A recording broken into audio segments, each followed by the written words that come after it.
Quinn, what is the biggest demon or obstacle that you feel like you've had to overcome in your short life?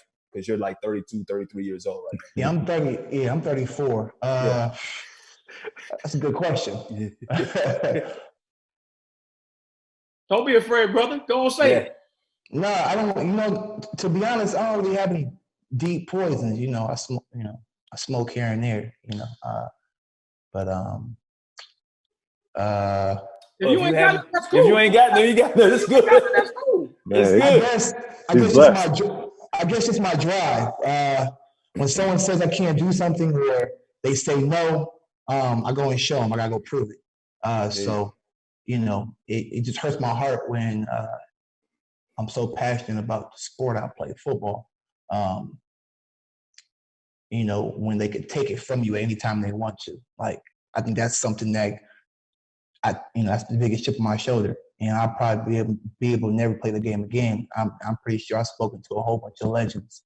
Well, why do you feel like it's been taken away from you? Why do you feel like football was taken away? You played in the league. What happened that you feel like somebody took it from you? When you're doing your job, and they feel, after a while it becomes a young man's game. And I wasn't too far removed from college, but the fact that this guy runs a 4.41, I run a 4.42, they're taking him. So, but it's like Willie was talking about earlier. He talked about not being any guaranteed money. When you're playing, you're getting paid. When you're not playing, you're working at Walmart, or you're using your degree and you're moving forward, But I think that's one of the biggest things, what I'm saying, having something taken away from you. And now I'm just kind of like fighting that urge. And I should allow Miles to talk to you about this as a pastor, because I think this is a learning experience for all of us when you talk about being taken something away from you or whatnot, because life isn't always fair.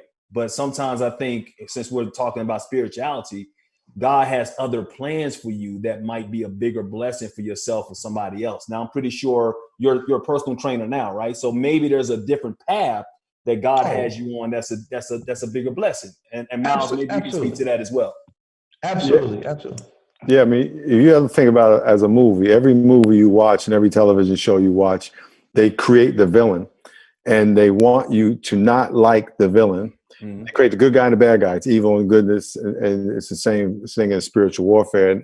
And the good guy is trying to overcome an obstacle, and if it's an hour show, he's going to overcome the obstacle in 55 minutes. That's just how it works out.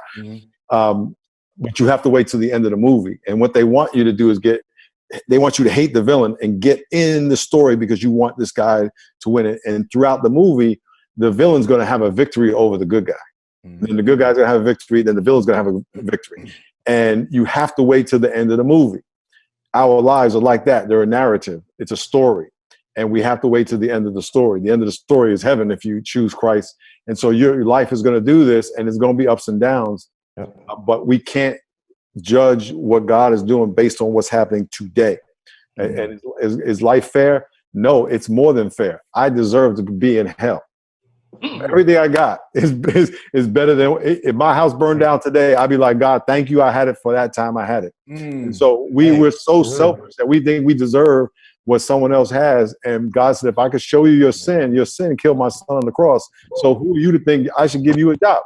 And so we should be thankful for what we have, no matter what it is.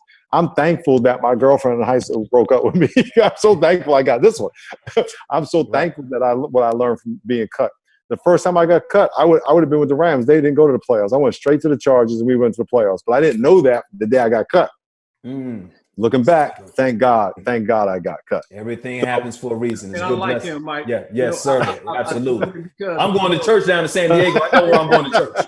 I can't drive that far, but I love what he said, because you fight within your demons all the time. You know what I mean? All the time. And I stay fighting. You know what I mean? Sometimes shit, I want to do something. I'm like, okay. I hear my mother talking to me. I hear God talking to me. You know what I mean? So at the end of the day, we all are still a work in progress, man. Because I'm still a work in progress. I know I'll be wanting to do some things, man, like, but, I get on my knees every night in the morning and I pray to God. You know what I'm saying? So, Amen. I prayed to God today when I wanted to do something to this dude, try to run me off the road. You know what I'm saying? So, I had, you know. And here's what God says. Here's what God says. He goes, man, Donnie, I know you asked me forgiveness, but this is the 40th time that we've had this conversation. But let me ask you a question. Still working on you. But does he stop listening? You know what I'm saying? Does No, he stop listening? No, that's my point. He loves you more than you can imagine. Right. However, and he loves me more than I can imagine. However, we don't deserve it. It's just like, but I'll take it. But that's what I'm saying is we say, I should have this. And God's like, no, I could have smoked you a long time ago. But that's why he died on the cross for us, man. He made the ultimate sacrifice. Go ahead, Quinn. So, okay. And I hear that a lot. I know we don't deserve it, Pastor, but the day we were born, we never deserved it, even from the day we were born? No, because Jesus died for our sins. Am I right about that? It's nothing that we can do to ever, for him, you know what I'm saying? I don't feel like, I think. Can I say this, Fred? I don't feel like we can do something because God, gave his begotten son for us. So I feel like we can't do nothing. If God gave his son up, that's what I got. That's what I feel. Right. I'll say it this way. Quinn, do you have any kids? No, I don't. Okay. All right. When you have kids, you'll understand this really well. You guys got kids? Yes, sir. Yes, sir. Mm-hmm. Okay. So when you have a baby, when you have your first baby, you will understand love like you never, ever, ever understood it. I'm just telling you fact.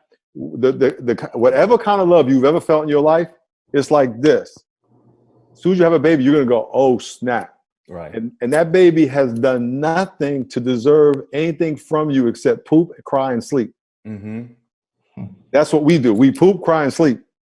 And you're gonna look at that baby and say, I got you. No one will hurt you. I'm gonna do my life for you. And you're gonna love that baby and just because. That's how God looks at us. When they ask for forgiveness, we give them forgiveness because we're their father. Until they get 18. Until they get 18. And then we get emancipated. You don't have to pay child support again. But that's my own personal issues.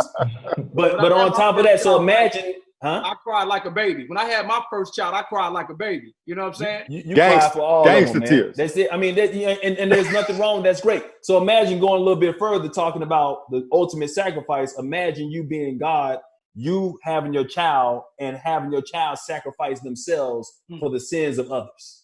Think about that. Yeah, when parents lose their children, which is a horrible thing I had never had to do, and they just say, how could God do this? And God did do that.